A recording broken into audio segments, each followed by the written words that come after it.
Moi, je suis né en Côte d'Ivoire, à Daloa plus précisément, 17 octobre 2003. Et dans ma famille, on est 6, 3 filles, 3 garçons. Et on a grandi avec nos parents, papa, maman, grande sœur, tout le monde ensemble. Et j'ai ma sœur ici, qui s'appelle Aïda. Au pays, il reste mon père, ma mère et l'une de mes grandes sœurs.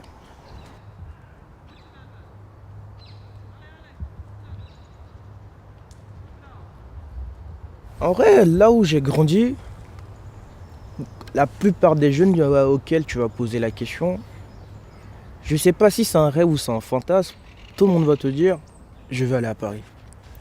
Je sais pas pourquoi, mais c'est une sorte de fantasme où on veut vraiment venir voir ce qui se passe ici.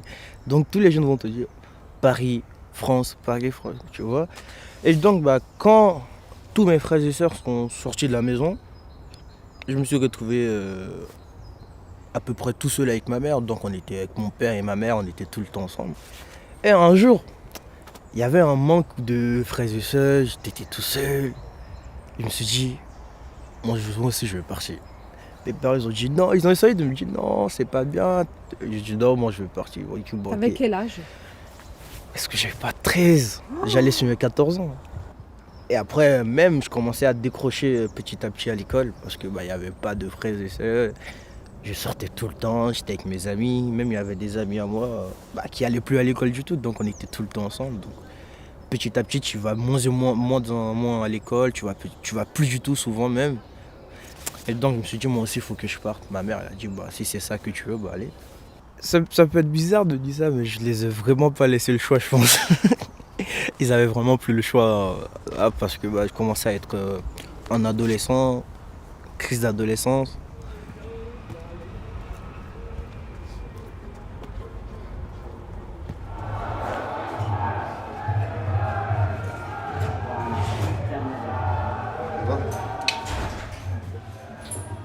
Abdellah, hier Marwa l'a perdu, Amine il a perdu. Sauf l'honneur. C'est ce qui te reste à faire. Tu boxes comme tu as boxé la dernière fois en Coupe de... Open de Paris. Open de Paris, là, c'était magnifique.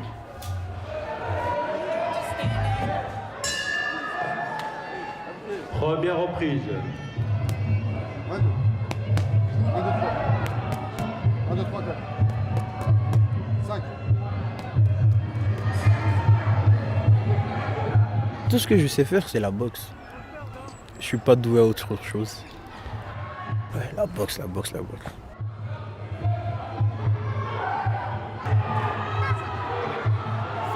Côté bagarre, je me suis beaucoup calmé. J'arrive à passer au-dessus des provocations, de tout ce qui va avec. Yacine, c'est un... déjà quand t'as pas de figure masculin à qui t'attacher, quand tu vois Yacine, Omar, tous les coachs en gros, c'est comme des papas pour toi parce qu'ils te protègent, ils te donnent des conseils, ils sont prêts à tout pour que tu grandis le plus possible. Yacine, t'es tendu? Un peu, toujours. Comme mes élèves e-box, je suis stressé. Plus que... Là, c'est comme un fils pour toi. Mes élèves, c'est comme mes enfants. Abdellah Keita, couleur rouge. Abdellah Keita, couleur rouge.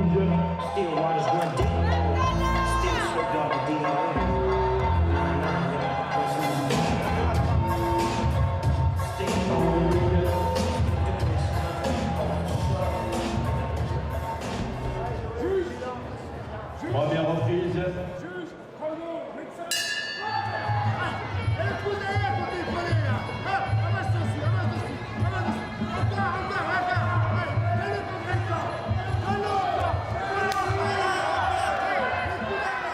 Et c'est assez cool de grandir avec eux.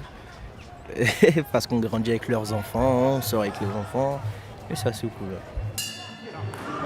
Allez, stop. Termine, vas-y. Allez, termine-le. Allez. D'accord? Tu prends les 2 rounds. D'accord? Mais je veux que tu accélères. Ça marche. Je veux que tu nous fais voir une belle boxe. Ok. Tu vois ce que je veux dire? Troisième et dernier round. Ok.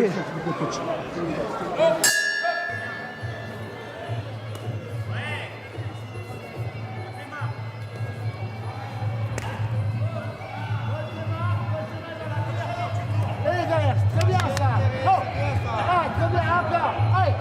Yek, séparez-vous, Yek.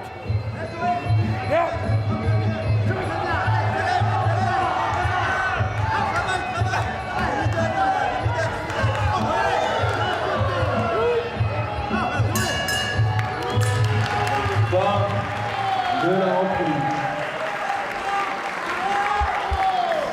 Ah, le gagnant, normalement, la victoire, elle est là. Merci. Bah déjà quand tu arrives à la salle, il y a cet esprit de famille qui existe déjà dans la salle de boxe. Que tu sois nouveau ou ancien, tout le monde va discuter avec toi, tout le monde va essayer de te mettre à l'aise et il n'y a pas de groupe qui se forme, donc c'est ça qui est cool. Et on essaye de se supporter le plus possible quand il y a des combats, par exemple quand je combats pas mais que un des jeunes de la salle boxe, bah, j'essaie de faire le maximum pour aller l'encourager lors de son combat et quand je combats, il y a d'autres qui viennent et vice versa.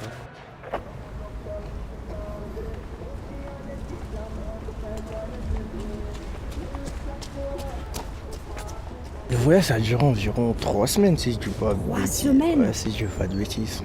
Dans ma tête, je sais pas pourquoi, mais j'étais déterminé à aller de l'avant quoi qu'il arrive. Quoi qu'il arrive, et arrivé en Libye, bah vous êtes dans des endroits, c'est juste des clôtures, vous êtes dedans, vous dormez, vous vous débrouillez, vous dormez, des trucs comme ça.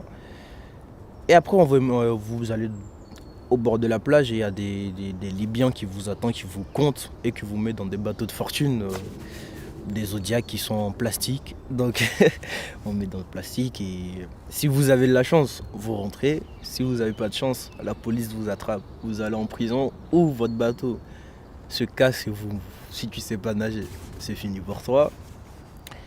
Moi j'étais en prison une fois, Libye c'était 10 personnes par cellule. Et il n'y a pas de lit. Vous dormez assis. Quand je vois les gens dire ouais les prisons en France c'est comme ça, mais vous avez une télé, vous avez la lumière. Il n'y a pas de lumière là-bas. Il n'y a pas de fenêtre. Pas de conduit d'aération, rien. Il fait 50 degrés, vous êtes tous ensemble. Pour pisser, c'est juste un truc, pour pisser c'est tout. Tu pisses devant tout le monde. Ton côté d'homme ou de femme, il n'y a plus. Qui conduit le bateau? Parmi vous, on choisit un. Et on vous donne des boussoles, on vous dit l'Italie c'est au nord, au sud, l'ouest, restez comme ça. Vous n'avez pas de carte, vous n'avez pas de GPS, vous avez juste un bidon d'essence et c'est tout. Ouais. Et t'attends que Dieu vous sauve. Et le vent tape, il y a beaucoup de vent à la plage donc premier pas tu te dis ouais, est-ce que je suis sûr de faire ça? C'est pas mieux je fais demi-tour, mais t'es déjà là donc tu t'es dit non, allez on y va. Donc ouais. Tu savais nager? Pas du tout. J'ai appris à nager en France. C'est ce que je disais, si je tombais dans l'eau c'était fini pour moi. Je disais ouais. Ils vous prennent tout, vous montez qu'avec ce que vous avez sur vous. Pas d'habits, vous montez pas avec d'habits, rien.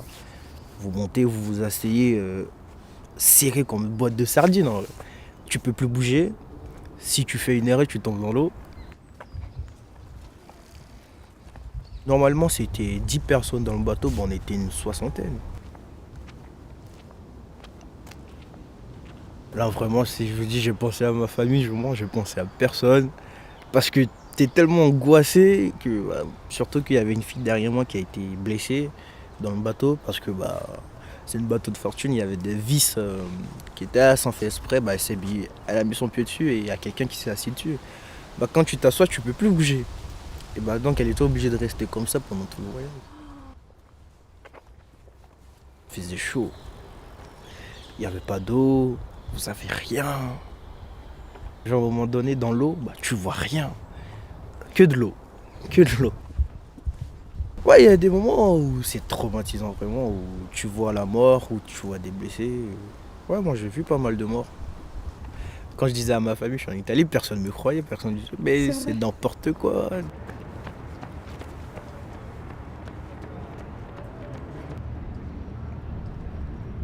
Le juge m'a appelé pour me dire qu'il est en Italie. Je dis c'est qui d'abord? Il me dit tout mignon. Je dis tout mignon. Non. Je me rappelle, c'était un samedi. J'ai raccroché encore. J'ai rappelé. Oui, je suis arrivée en Italie, j'ai dit, mais non. J'étais contente et triste et inquiète aussi. Bon, inquiète parce que le côté dur était déjà passé, mais on connaissait personne là-bas, la langue. Comment est-ce que je fais pour avoir mon petit frère? On était tout le temps au téléphone, tout le temps. Jusqu'à ce que je leur indique le chemin pour venir vers moi. Parce que moi aussi, j'étais mineure, je ne peux pas aller le chercher. Cette eau, elle est rien, contrairement à ce qu'on a traversé. Tout moi, personnellement, mais bon. Jusqu'au jour d'aujourd'hui, aller sur un bateau, aller à la mer, c'est un peu compliqué, mais bon. Peut-être avec le temps, on va y arriver. Hein? Moi, c'est fini. Je suis nulle part. Non, mais ça va. On va bientôt faire une croisière pour revisiter la mer encore comme il se doit. Israël? Israël? Eh, c'est n'importe quoi. Ouais, Trocadéro, c'est là-bas.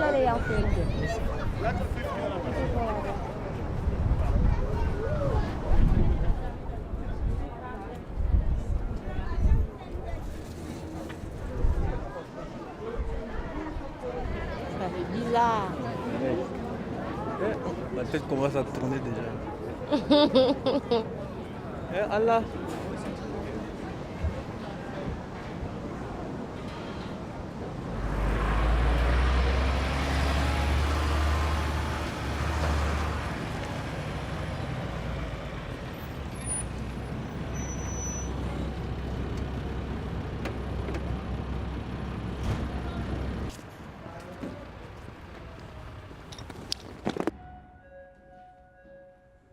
Tous les personnels sont attendus en salle d'instruction 10h15.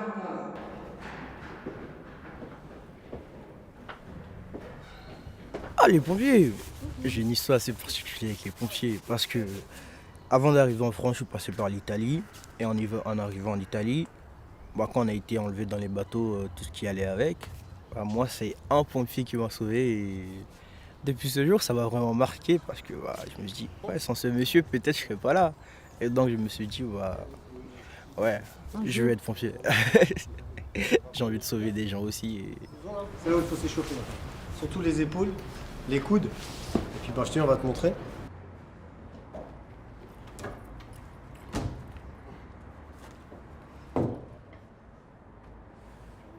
D'accord? Allez, vas-y. Quand il s'agit de sauver quelqu'un, vraiment, tu te poses pas de questions.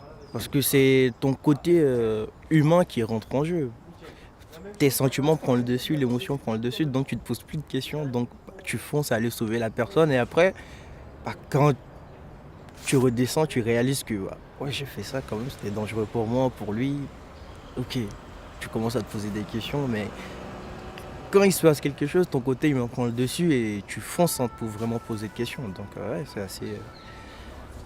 assez perturbant, mais c'est pour la bonne cause.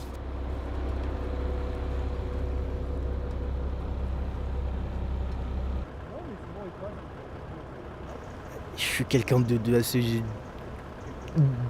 coriace et à faire ce chemin et arriver jusqu'à ici et continuer à rêver tes ambitions grandissent de plus en plus. Et ouais, ça c'est cool. Tu t'appelles comment? Il y a du vent. Comment tu t'appelles? Keïta Abdallah. Plus fort. Keïta Abdallah. Plus fort.